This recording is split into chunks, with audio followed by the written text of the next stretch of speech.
మీ channel ద్వారా. అలాగే మన ప్రేక్షకులందరికీ, చూసే వాళ్ళందరికీ కూడా వాళ్ళకి కూడా పేరు పేరున ధన్యవాదాలు సార్. ముందుగా మనము అఘోరితోనే మొదలు పెడతాము. ప్రెజెంట్ అఘోరి కేసు ఎంత వరకు వచ్చింది, సో ఇప్పుడు ఎక్కడ ఉంది? అఘోరి ప్రస్తుతానికి జైల్లో ఉంది. మొన్న రీసెంట్ గా వేరే దానికి బదిలీ మళ్ళీ జైలు పంపించారు. సో ఏంటి అసలు ఎక్కడి వరకు వచ్చింది ఆ కేసు? అంటే అఘోరా ఏంటంటే అఘోరా కాదు అతని పేరు శ్రీనివాస్ అని మనం చెప్పాలి. సో అతనికి సంబంధించిన అన్ని ఎవిడెన్స్లు మీకు పంపిస్తాను. ఆల్రెడీ మన దగ్గర అందరి దగ్గర ఉన్నాయి, నేను ఇచ్చిన అవన్నీ ఎవిడెన్స్లు. అదేంటంటే అతను ఫస్ట్ ఒక హైందవ మతం దాన్ని ఉద్ధరిద్దామని చెప్పేసి, తర్వాత ఇది అప్పుడు ముత్యాలమ్మ ఘటన జరిగింది గుడికి సంబంధించి సికింద్రాబాద్లో. సో దానికి సంబంధించి ఏదో ప్రజాసేవ చేద్దాము, తర్వాత మన హిందూ ధర్మాన్ని కాపాడతా అని చెప్పి అతను ముందుకు రావడంతో నేను కూడా కొంత సపోర్ట్ చేశాను కొన్ని సందర్భాల్లో.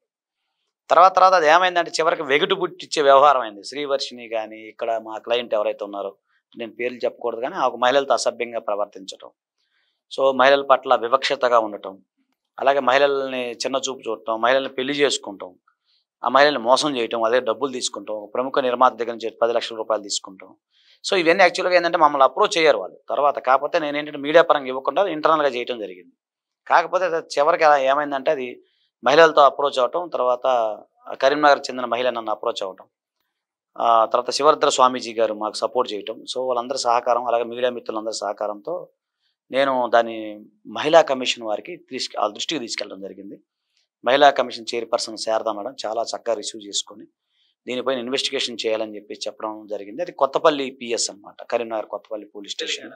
అవునండి, తెలంగాణ సంబంధించింది. తర్వాత ఒకటి మంగళగిరి అనమాట. దానికి కూడా మేము ఇక్కడ నుంచి చొరవ తీసుకున్నాము. అక్కడ మంగళగిరిలో కూడా కంప్లైంట్ చేయడం జరిగింది.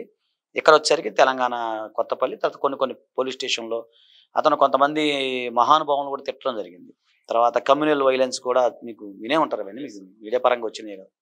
సో వాటి మీద కొన్ని ఎఫ్ఐఆర్లు నమోదైనాయి. ఇప్పుడు ప్రజెంట్ అయితే అతను ఇక్కడే చంద్రగూడ జైల్లో ఉంటున్నాడు, కానీ మొన్న కరీంనగర్ యాక్చువల్ ట్రయల్ అక్కడ స్టార్ట్ అవుతుంది. సో అక్కడ అతను ఉన్నాడు, ప్రజెంట్ జైల్లో ఉండడం జరిగింది.